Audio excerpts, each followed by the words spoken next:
that. That was quite the race. Although Bahrain 2005, I think, was the hottest race that ever happened. I think it was 43 degrees Celsius. But I think the issue is now that they have the halos, it kind of creates more of like a vacuum inside the cockpit. Yeah, it's also they're even sitting lower in the car now, so it's like you're right about that. George put his hands up on the fucking thing to cool himself down.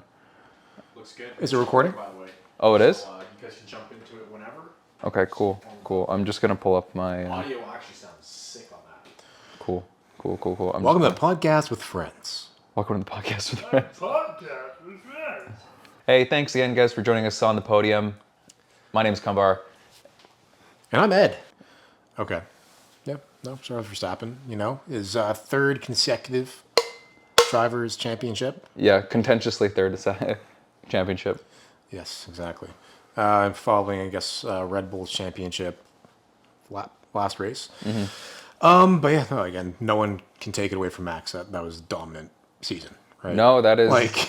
no one can take that away from... Only Carlos could take that away from Red Bull. So, yeah, no, all in all, Max killed it this season. Yeah, he did. Honestly, I'd have to say this would be Adrian Newey's crown jewel. Yes. This is probably his best designed car as of yet.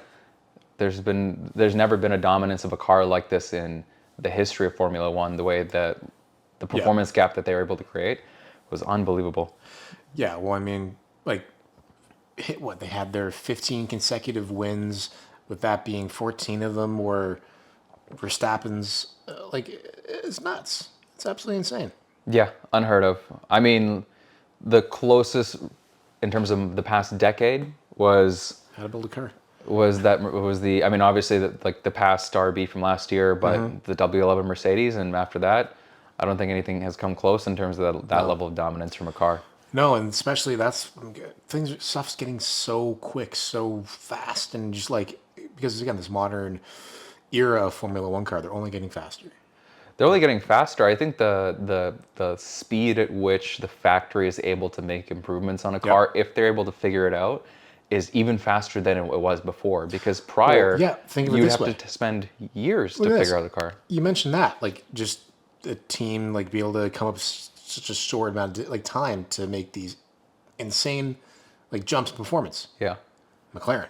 Exactly. They have the formula figured out. If you put two people, if you put someone that one of those tests, you put a person that knows nothing about Formula One into a room, you have two races. You put on the Singapore or the Qatar Grand Prix, and then you put on the Bahrain Grand Prix at the beginning of the season. If you put those, they wouldn't know it's the same season or the same car or the same drivers, the same anything. No, not at all. They don't even have the same livery, so maybe that's why. Yeah, exactly. But it's just it's nuts. There's that graph of exponential, just going from performance from McLaren. It's yeah. It's nuts. I think it's also because they have strong leadership now with Andrea Stella. Yep. I think he's definitely taking the helm now has pushed them in a positive direction. And I think they've finally been able to figure out the package that they have and then take out what they need. Because every single update, they've only been getting better. There's been no regression whatsoever. No. And I think on there top are of those that, courses, those tracks that don't suit the car. McLaren, Yeah, but again, that even shows every Red car Bull. though. Yeah, exactly. Red Bull that shows that. But it's and on top of that, I think you have Lando gaining more confidence in the car, but then I think you have Oscar gaining more confidence in his ability to drive in an F1 car in general. I think him gaining all that experience up until now, I think he has that level of comfort that's gonna propel him to even be a more formidable teammate than Lando. No, and you can just see his confidence with every race is getting better and better. Now taking P1 the sprint race as well. That's poor Lando. Poor Lando. Two teammates both win with McLaren, and he's yet to have one. Lando's time will come. He's a great driver. Yeah. But the question is, will that come with McLaren? There are talks. There are whispers. Everyone knows a Helmut Marko and Trying to Christian Horner. They're they speak. Yeah. It's literally they have a crush on Lando. So I'm just saying, what if they buy out Lando from McLaren? I think if you look at Zach Brown's record of buying carbon copies of Lando's, every single driver besides Danny If you look at Piastri and their other most recent signee Yep. that they have as well, you know, I think he's kind of got a thing for guys that look like Pato. Lando and wants to keep him. Yeah. Yeah, Pato Award as well, yeah. So I'm just saying, if Perez does not cut the mustard anymore, Yeah. again, I mean, he's been struggling. You have to feel for the guy. I think the way that it'll go down is the fact that you will have Checo leave his seat. I'm just guessing. Yeah. If he's not able to perform, and that's a big if at the time. And then you have Danny Rick move in, and if Danny Rick is not able to perform like the way he has in the past, like he used to when he first started with Red Bull and Toro Rosso, then I think you might have Lando probably slide into that seat. I mean, and they're gonna have to make a very, very lucrative offer as well to pull that in because he's gonna have to. And I know Lando's been quoted saying he's a McLaren guy. Like Yeah, I'm through and sure. through. I'm sure if like Lando's one of those drivers, is a career McLaren driver, I'm pretty Yeah. sure like he'll be happy with that. Yeah, Like everything, like he speaks so highly of it. McLaren have built that car almost around Lando, kind of the same way that they built Max's car around him. that's true. And I Right? think if they go in with that mentality, that's a possibility. But I think with Piastri becoming such a tour de force now within the team, the fact that he might not have, say, the racecraft because he doesn't have the experience yet, Yeah. but in a single lap qualifier, he's fast. Yeah, no, but then I'm not sure if Lando would fit in at Red Bull.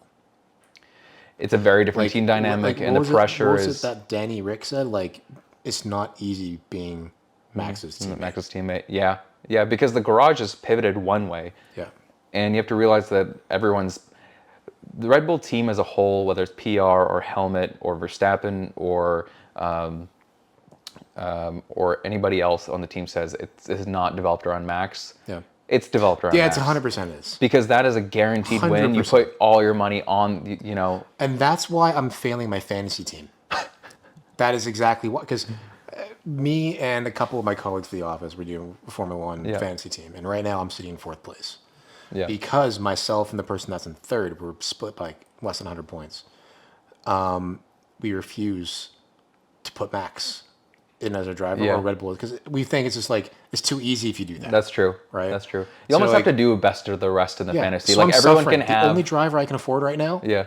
is Logan Sargent. Brutal. Poor guy. Yeah. That guy's career, he was so promising in his early junior Formula career. I remember even like very early on in 2019, Yep. 2020, when I remember when Günther Steiner was looking Oh, yeah. for drivers at the time to replace, not Hulkenberg, but Magnussen Yep. or Grosjean. He didn't bring up Logan Sargent as a promising candidate at the time, Yeah. and I thought he was going to be like the future of America's presence in Formula One. Yep. But No, that'll he's be really, Andretti. now it'll be Andretti, Cadillac Yeah. Andretti. We'll see. Again, the FIA have cleared it. But now with the it's up to F1 the other stakeholders teams. now, yeah. Exactly. Liberty Media and with the F1 stakeholders to agree Yep. on it. So- They pushed through. I mean, we've been talking about it for a while. I know.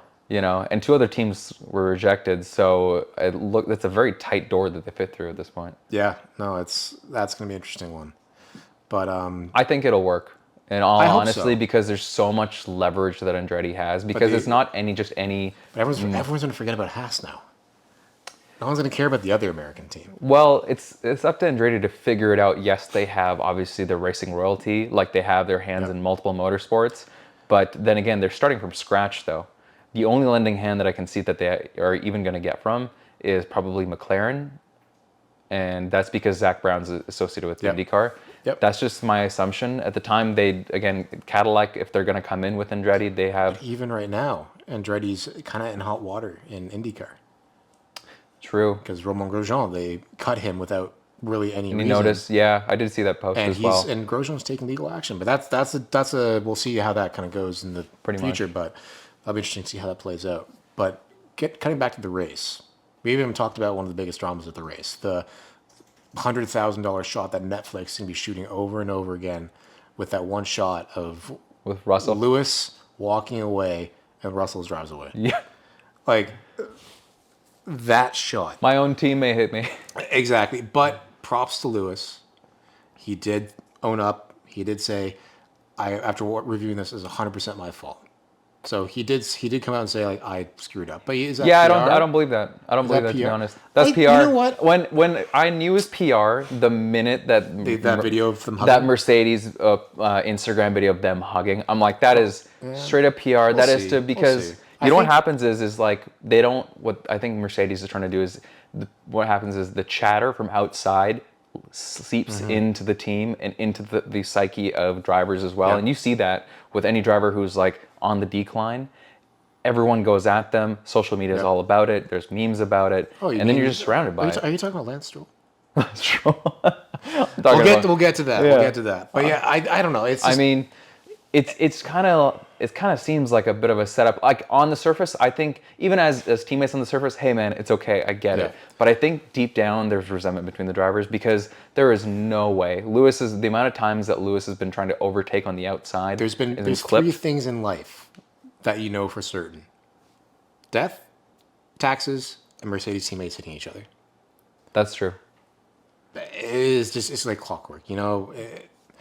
But I think, again, there's only 5 races left of the season. I think is that Yeah, right? 5 races. That's nuts. Time flew. But it'll be interesting to see how the Russell Lewis dynamic kind of evolves over the next 5 races because I'm sure, like George had a pretty good coming back up to the field to get to where he got to. Yeah, I mean, although his race was compromised, I thought he was going to finish around P2, but I don't think they executed that strategy properly because the assumption was they would have even pitted earlier. But I think with it's just too the late by whole then. tire strategy from FIA saying these tires you're not allowed to be on these more than 18 laps. That 3-stop tire strategy Weird. is a dangerous precedent. I think that is the first time they've ever done that, and that sets. Because I hope that they don't find that there's an entertainment factor out of it. What was it? It was due to the heat and it was due to the curbs, right? Yeah, to the curbs because of those really sharp curbs. The pyramid curbs. Exactly. So, I mean, that's a very dangerous precedent, I think, because that will open the door for them to manipulate the race even more. And again, that's going to for them to make it more entertaining because the drivers are driving at the limit so much more because they didn't have to preserve the tires. I agree with what you're saying there. I agree that it's dangerous what they did there. Very. Again, yes, I think ideally FIA would be like, we're letting you know this is like these tires, it's bad. Like if you go over the curbs too much, it could be really bad. Your tire could explode, blah, blah, blah, blah. But give that to the teams. Let the teams come up with a strategy. Don't tell them they need to pit 3 times or you can't be at 18 laps. Yeah. You know what? Stay away from the curbs. Exactly. Or, if you hit the curb once, like, oh, guys, well, we hit the curb. You got to come in and get the tires. So switch the tires. Exactly. Again, let the race be a race, not you have to pit 3 times. Like, okay, well, there goes the fucking... Well, just like how you're trying to mitigate damage to the floor of the vehicle, right? Yeah, but exactly the same not even thing. that. They stay off the curbs anyways because, Exactly. again, they're going to scrape the bottom of the floor. But it kind of takes away some of the mystique of the F1 race. Is it a 1-stop or a 2-stop? Yeah, I mean, that's the whole play I'm sure is a lot strategy. of teams, regardless, would have done a 3-stop. But it's like kind of crappy that the FIA made it so you have to do this. Yeah, mandates are scary, man. It's, again, you give them an inch, they'll take a mile. Yeah. So hopefully that kind of helps. Like, doesn't... I don't know. It's going to be tough to see. But one thing that we can always count on as well to make the news is Ferrari. Yeah, poor Carlos. Carlos Sainz. Yeah, poor Carlos. He was the shining beacon coming from Singapore. Yeah. Then he was at the Ryder Cup playing golf with some of the best golfers in the world. And then he's a decent golfer. He is. I am too. Just kidding. But yeah, no, and then, it's because of his fuel system. Like, Ferrari sabotage? Charles Leclerc in the I don't know. Carlos has been shining a little bit too bright, maybe. I don't know. Remember when they forgot fuel in Ruben's car? Yes. Oh, yeah. Forgot, yeah. But yeah, no, that was disappointing. I mean, Leclerc, he got 5th, which, all things considered. For the car that they had, that's the best they were going to get. For the car that they had in the field they were against. Yeah, I mean, that Ferrari was relatively compromised with their aeromechanical grip that they have on that kind of track, especially those flowy, like medium to high-speed corners. I didn't think they'd do so well. I think the place that they had was the best they could have gotten out of the car. Yep. I agree. Anything's better than what Carlos got, but yeah, no, it's just now Ferrari's what they have. dropped further and further down the championship. I mean, I'd say they're kind of just stagnant at this point. Yep. They've gotten the most that they have out of the car. Unless they have more developments coming through, which I doubt it, because I think they're going to push through for the following year at this point. Because now it's crunch time for teams to decide whether they want to invest all the way through to the end to get themselves, the NABA, $10 or $20 more million for the That's finish. exactly, because I'm just looking at the standings right now. Yeah. Okay, Red Bull, they buggered off with 657 points for the season. Murdered. Mercedes-Benz 326 points, and then Ferrari at 298. Again, Ferrari does have a relatively good buffer between Aston Martin, but I feel as though currently with McLaren and their pace, Yeah. I feel as though McLaren could overtake for third, because McLaren currently is sitting at fifth. On their trajectory, they'll definitely leapfrog Aston Martin. Only 11, well, of course, only 11 points, because, I don't know what Lance is going to do. He might get a bit too pushy. Did you see Lance throw his steering wheel? Did you see Lance shove his trainer? His trainer? Yeah, I saw that as well. And then apparently Did you see what they did today? No, what did they say? The FIA came out today, said they've sent over Technical directives? something like that. They sent over someone to talk to him about what happened, like rules, regulations, and precautions about something along those lines. I guess his conduct, on the paddock, right? Yeah. I mean, you can't that'd be my job if I push over my colleague or client. I get fired. Yeah, exactly. But also your trainer. My dad doesn't own the company. That's also true. But it's like your trainer. It's like the guy that you're hanging out with the most. It's like, bro. Exactly. It's like I get it. You're frustrated, and he seems like he's given up so much. You know what I mean? Like, here's the thing though. He beat George Russell in the, I believe, F3 Euro Championship. F3, but then George got the championship in F2. Yeah. So, and I think it's one of those things where I think Lance had that passion initially, and I think he was really good in the beginning. Lance is... I think you can see. I think he peaked too early. I don't think he peaked too early. It's like kids peaking early in high school. Someone who's like a fucking just absolute smoke show. In a way, yeah. And then you look back like 10 years later, and you're like, oh. You look at Lance when he was at Williams, and he got the podium in Montreal. Yeah. A couple of different podiums throughout his whole career. But I think it's the toll of what people are saying. I think that though too. It's that constant narrative that. You think it's got to him finally? I think so. I think that though too, but I think there was a point earlier in his career, right around the time where Lawrence invested into Racing Point and bought it out from Force India. Yep. I think around that time where he's like, oh, this is real. My dad's investing all this money and time and energy into it. Stress. I don't even really want to do this anymore, but he's making this investment and now he's in the limelight. I don't think that Lance doesn't like racing. Again, I think if Lance doesn't have a spot at Aston Martin Formula One, there's a good chance he might be at the heart of racing for WEC, yeah, for the World Endurance Championship since they released that this week. Yeah. So again, that's kind of fun because Gaben, the guy that the CEO and founder of Valve, gaming, that's his racing outfit.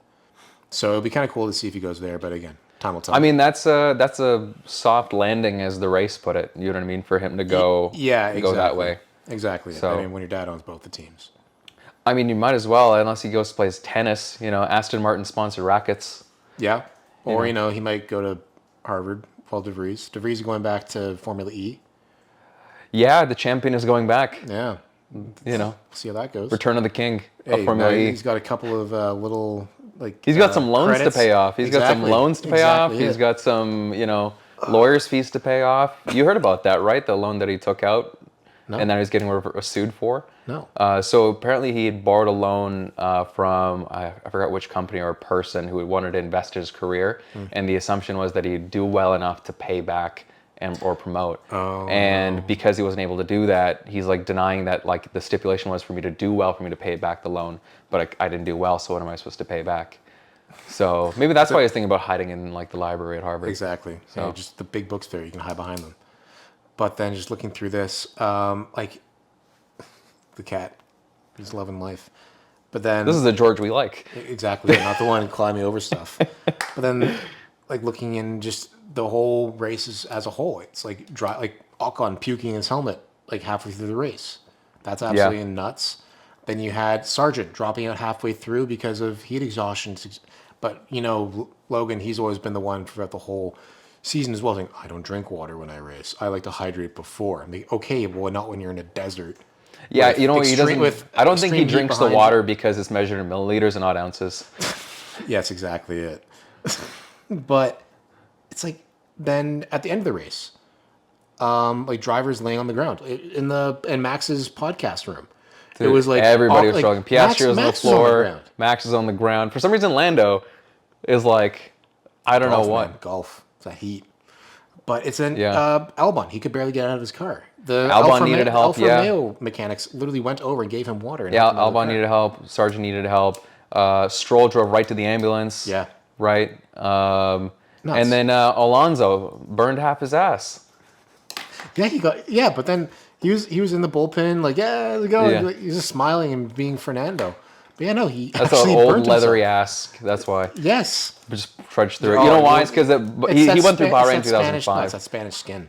Yeah, probably. He's tanned, he's bikes. No wonder Carlos didn't look like he was sweating. Exactly. Oh, he's used to it again. Yeah. But it's just, it's just that race as a whole is just like, what's going on? That's true. Mercedes hitting each other, Ferrari not starting, freaking people dropping out halfway Yeah. through, not because of an incident or because of the tires or engine or transmission or gearbox fluid, blah, blah, blah. Heat.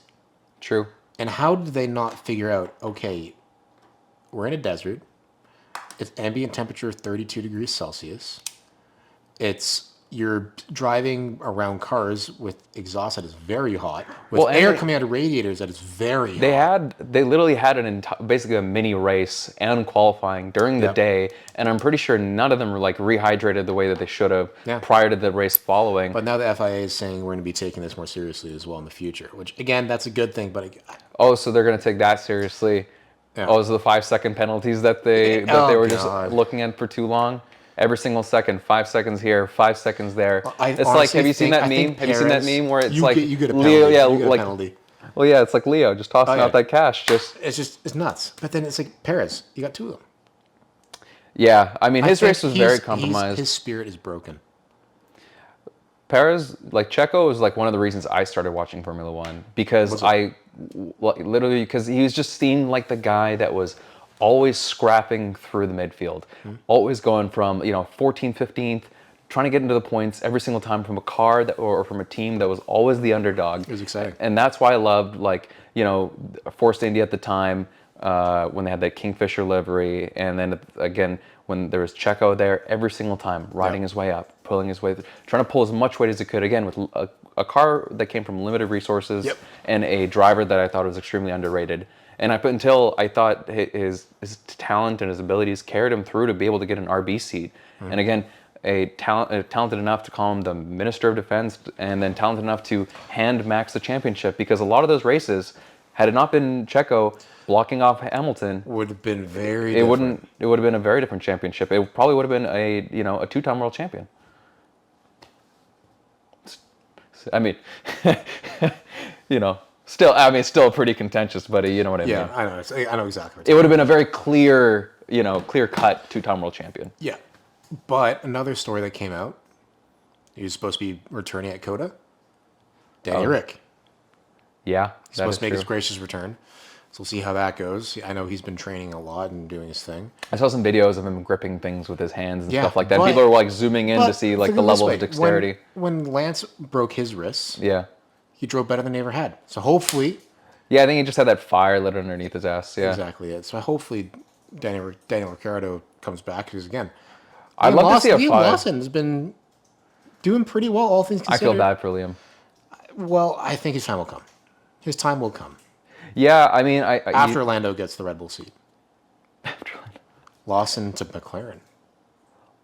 It's very likely. I think the fact that he's shown his racing prowess with the limited hours that he's had, and he's outperformed, I think, every other rookie on the field that's come up in the past 3-4 years. If you really think about it, again, obviously Mazepin out, Schumacher out. He's passed Joe. He's passed Sargent. You know what I mean? I think he's passed Yuki, in my opinion, in terms of the number of races that he's had and his ability to perform, to be in the points already with a limited number of races. Yep. In terms of just recent rookie seasons. And then on top of that, I think the only person that's beat him as of yet is Piastri. You know what I mean? And Piastri's a bit of a phenom. He's literally I think he's needs 27 points in order to break Lewis Hamilton's rookie season from 2007. Yeah. Which is crazy. But I think there's a caveat there, though, isn't there? Isn't it aren't the points from... Oh, the point differential. Yeah, because again, they multiplied. Exactly. I think it was back, now it's if you do really, it's the max points you could get from a race win back when Hamilton was in 2007 was 10 points. Right. So I'm not sure. It's Actually, yeah, you're right about that. Yeah, the point systems were different. It's dog years, Yeah, that's true. Okay, well, if we just take that out of the record. But regardless, still the best performing rookie in the past 4 years, 5 years. And it's coming from a McLaren. Yeah. Which is nuts. Exactly. And I think McLaren... 500th and 501st podium. I think McLaren has realized how important it is to create depth within their driver... within their driver catalog, basically. 100%. And I think what they've been able to do is, whether it's through IndyCar or they're through their driver development program, they even signed this really young kid. I think he was 10 or 12 years old out of karting. I can't remember what his name is. They're really... Was that recent? This was 2 years ago or 3 years ago.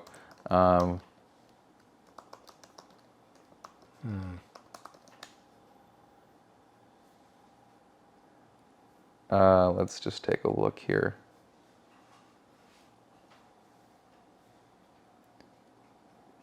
Out of the States. I'm going to pronounce his name wrong. You know what I'm talking about. I know you're talking about. We'll put it in here, the name, when we find it. Yeah, Ugo Chukwue.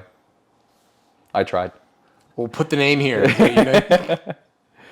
But 13-year-old American, you know what I mean? I think what they've started to realize how important their driver development program is, and I think they're investing heavily into that now. They did that earlier on, back when they were bringing up Lewis, and you saw what happened with Lewis, right? So I think they're doing the same thing now, bringing in again the drivers that they have. So, obviously Piastri's not out of their program, but then again, Piastri dodged a bullet. Yes, Piastri literally dodged a French bullet. He dodged a stale baguette from driving a stale baguette. Literally. Yes, I could not agree more. I was thinking that this morning. I'm like, imagine if the Alpine car has the aerodynamic efficiency of a baguette, of a croissant. Not even baguette's being generous. A pain au chocolat. Yeah, exactly.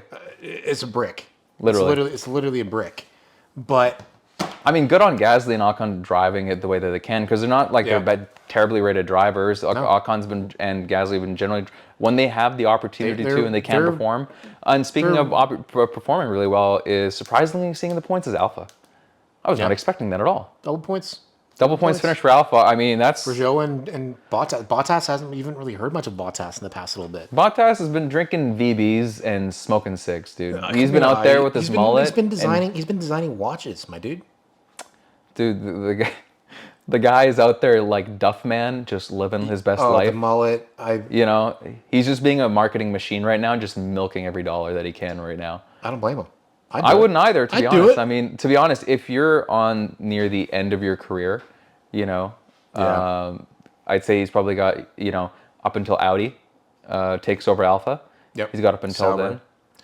I don't know how long Sauber's want to keep him, obviously, or Audi when they take over, how long they're gonna want to keep him. Yep. They might, or again, there's always that possibility of Seb coming through and making and Mick maybe. But then again, we talked about maybe Sainz as well in the future. Who knows if he's on the outs with Ferrari back then. Senior does have a good reputation with that. Yeah, obviously Carlos Sainz Senior has a long, WRC and other, motorsport Dakar, record. Everything. Record with Audi. So, yeah, who knows? Then again, I think Seb might take that role like Nicky did with Mercedes. That'd be cool. Because he has that technical prowess, and that's what everyone's, whether it was a Ferrari or Aston Martin, said, that Seb has this level of technical thinking that is equivalent to that of engineers, and he's able to provide that detailed feedback. And I think also, it's going back to, it's one of the reasons I think Aston is to where it is today, because those 2 years, the shitbox that they had to deal with, I think he was able to iron out as many nails to prop it up for Alonso to take over. Yeah. And I think for them, basically Alonso took, took the baton and then has been carrying it through as best as he can. But then again, I think He's not the best as he can. He's been the one carrying it on his back. Well, I mean, considering with what he has to deal with, Yeah. because again, Aston has so many issues internally within the company right now because you have this old cluster from back in the day of Racing Point and Force India, Yep. a scrappy little garage that came, those with limited resources, and then you have this huge influx of corporate money and new people from different teams, and you have this like friction that's going on as of late. That I think this has been causing a lot of issues. So I think there's a lack of continuity in terms of I think exchanging ideas or working together. I'm assuming that's maybe what's causing that issues because they're in that kind of in that point of stasis where they're just trying to figure out who they are as a company. At least the F1 team. Yeah.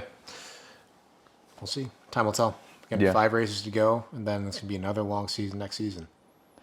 Yeah, no, I agree. Well, did you hear about that recent post from or recent comment from what's his name? From Mohammed bin Sulayem? Yes, more teams, less races. That's the one. Yeah. I'm not against it. I'm not against it either. The whole race format changing is what's is throwing me off. Sprint races. Like I forgot. Like I was watching the replays like I always do because I'm not going to wake up at 4 a.m. to go watch them.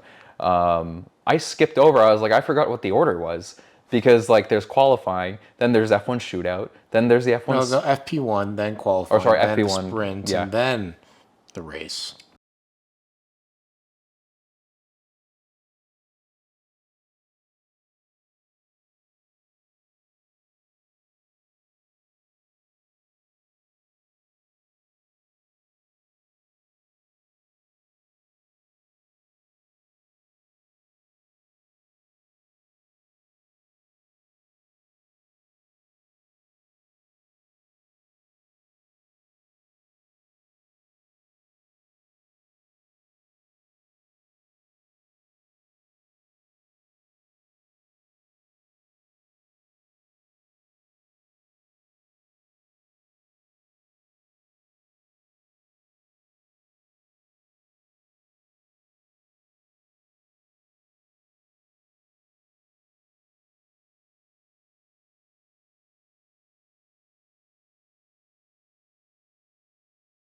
Most podiums now without a win, or most points now, I should say, without a win. Yeah, or like most, something like that. Yeah. Yeah. So yeah, I mean, you hear that comment that he made, right?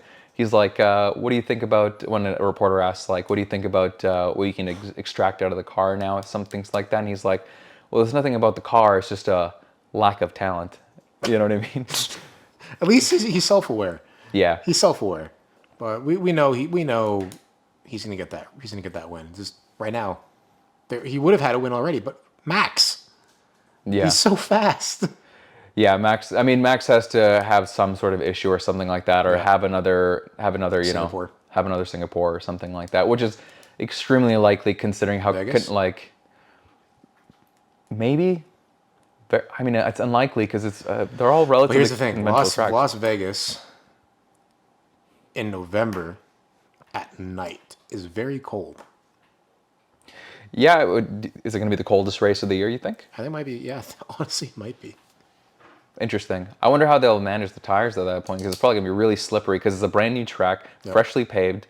So unless there's cup cars and junior formulas running through, which I don't think there are, it's going to be a very slippery track in the first place. Also, it's being new, brand spanking new. There's no data on it collected anyway, so there's no. Mick's gonna have a very busy time in the sim for Mercedes-Benz. True. Because no one has any data for this track. So, time will tell. Let's see how that goes. But,